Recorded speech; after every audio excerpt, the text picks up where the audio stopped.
Samuel, eu sei tudo isso, mas eu não consigo aplicar na minha vida, eu não consigo mudar os meus hábitos. E aí eu resolvi parar tudo e hoje fazer um vídeo sem nada de aula, sem bioquímica, mas tentar explicar para vocês por que isso é muito comum. Por que embora a gente tenha esse conhecimento todo, fica muito difícil de aplicar na nossa vida.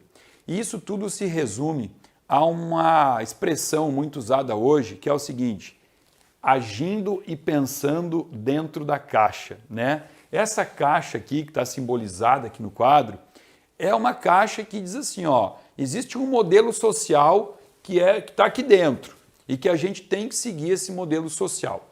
Então é importante, e ao final do vídeo vocês entenderão isso, que se eu quero ter resultados diferentes do que as outras pessoas têm, eu tenho que começar a agir e pensar fora dessa caixa, ou pelo menos pensar, porque tem muita coisa que eu faço na minha vida que eu posso estar fazendo sem estar pensando, simplesmente estou fazendo porque eu estou seguindo um modelo social já imposto por nós.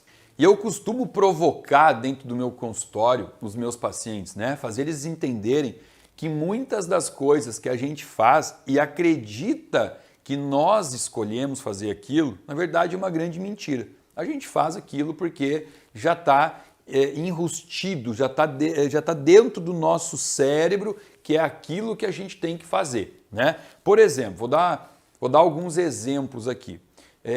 Vamos pensar assim, ó. Você sai para comprar uma roupa. Aquela roupa que você foi até a loja, você olhou na vitrine, gostou, você entrou na loja e comprou. Você saiu com aquela sacola e com a sensação de que foi você que escolheu aquela roupa. Na verdade, não foi. Na verdade, existe uma moda, né? Aí a moda ela é dinâmica, né? Por exemplo, existe a moda para mulheres lá, a moda da calça pantalona, aquela calça com essa boca de sino larga embaixo.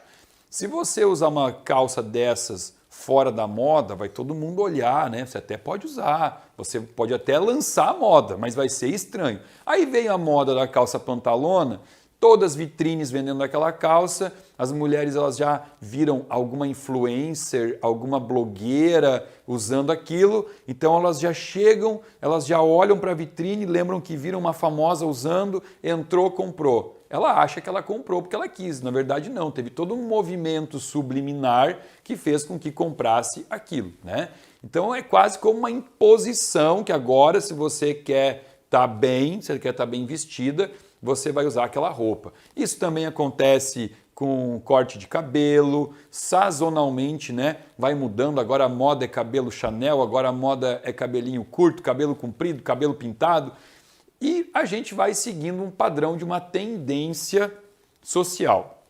Algumas coisas um pouco mais fortes, como por exemplo assim, ó, você tá no Brasil e aí você é uma mulher morando no Brasil e você descobre porventura que o teu marido ele tem uma outra mulher. O que vai acontecer com você? Você vai ficar possessa da vida, você vai brigar com o teu marido, você vai encher ele de desaforo, você vai se separar, isso vai afetar a tua autoestima, você vai se sentir talvez menos mulher, porque você vai achar que você está feia, por isso que ele te trocou por outra, você vai se sentir envergonhada diante da tua família. E o que acontece na Arábia, lá nos países árabes? Quando uma mulher se depara com o fato de que o seu marido tem 5, 6 ou 7 outras mulheres. Elas lidam bem com isso. Tá tudo certo, elas não se sentem menos mulheres, elas não se sentem feias, elas não têm vergonha disso, elas não brigam, elas aceitam isso. E aí você vai falar para mim assim, Samuel, será que as mulheres lá da Arábia, então elas têm um DNA diferente, o gene é diferente? Por que elas aceitam e aqui no Brasil não? Por uma questão social. Socialmente, existe essa cultura. E, por favor, eu não estou defendendo a bigamia, não estou falando nada do que é certo e o que é errado. Eu estou trazendo duas situações completamente diferentes que são aceitas de maneira diferente, porque é tudo uma questão cultural. E aí, onde é que eu estou querendo chegar com esse vídeo? Todo o nosso modelo de comportamento social hoje, ele está embasado em dizer para você que o que é certo fazer é adotar hábitos que levam automaticamente à doença, levam à obesidade, levam ao câncer, levam ao infarto. E aí, tratar algumas dependências químicas, como por exemplo a dependência por cocaína, a dependência por heroína, se torna fácil, muito mais fácil do que tratar uma dependência por comida. Porque veja bem, se eu tenho um paciente que é usuário de cocaína, um adolescente lá de 18, 20 anos de idade que usa cocaína, é muito provável que a família não usa cocaína. É muito provável que o pai não usa, que a mãe não usa, que os avós não usem. Então ele precisa sair do grupo familiar e ele tem que ir lá para um grupo que vai ser talvez as raves noturnas, ele vai para a rave, ele vai para algumas festas onde os amigos dele são usuários de cocaína. Então quando ele está com esse grupo especificamente, ele vai usar cocaína, heroína, vai usar êxtase, vai usar qualquer uma dessas drogas proibidas. Se eu quero tratar esse paciente, eu tiro ele desse grupo e trago para o núcleo familiar de novo, ou boto ele em um outro núcleo, onde ele começa a ter novos amigos, amigos que praticam esporte, que vão, sei lá, um outro núcleo de pessoas saudáveis. Fica mais fácil fazer isso. Agora, vamos pensar num paciente viciado e dependente de açúcar, de industrializados, todos esses alimentos açucarados, farináceos, de alto índice glicêmico, hipercalóricos, né, que leva à obesidade, que leva à inflamação, que leva à doença. Tá, qual é o núcleo que essa pessoa está inserida? Ela está inserida no núcleo social, ela está inserida numa sociedade que 99,9% das pessoas fazem a mesma coisa. Então, como é que eu tiro ela desse núcleo? Eu vou isolá-la de quem? Eu vou ter que trancar ela num quarto e ela não pode ter amigo, ela não pode ter contato muitas vezes nem com a família, porque a própria família vai no supermercado e traz para casa um biscoitinho recheado, um bolo com cobertura de chocolate, um wafer, traz um pote de achocolatado e aquilo está dentro de casa. Então é muito difícil tirar essa pessoa botar essa pessoa numa bolha e isolá-la do mundo. Eu não consigo isso. Então é muito frustrante para mim como médico atender pessoas que chegam no meu consultório buscando mudar um estilo de vida porque estão consumindo álcool, consumindo alimentos inflamatórios. E aí eu pergunto, tá, mas e como é na tua família? E a pessoa fala assim, na minha família todo mundo consome as mesmas coisas. E aí eu pergunto assim, e mais alguém na tua família está buscando essa virada de chave, está buscando mudar os hábitos? E o paciente me responde, não, sou só eu.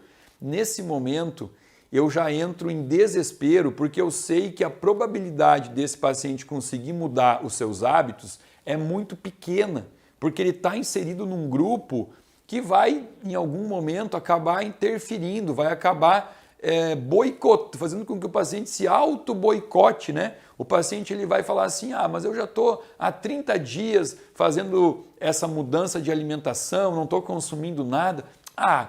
Então eu acho que hoje não vai fazer mal, eu vou comer. Aí ele vai lá e ele tem contato de novo com essas substâncias que geram esse aumento repentino de uma descarga no córtex gustativo, dá um prazer absurdo e aí começa tudo de novo. No dia seguinte é uma luta para fazer com que o paciente consiga se desvencilhar desses alimentos que geram esse tipo de dependência química. E quando eu falo assim, dependência química, eu sei que tem gente que diz, nossa, mas você é muito radical em falar que açúcar gera dependência química. Parece um pouco forte isso, mas na verdade é o que todos os estudos mostram para nós. E aí volta o que eu estava querendo falar antes sobre um modelo social que já é pré-determinado.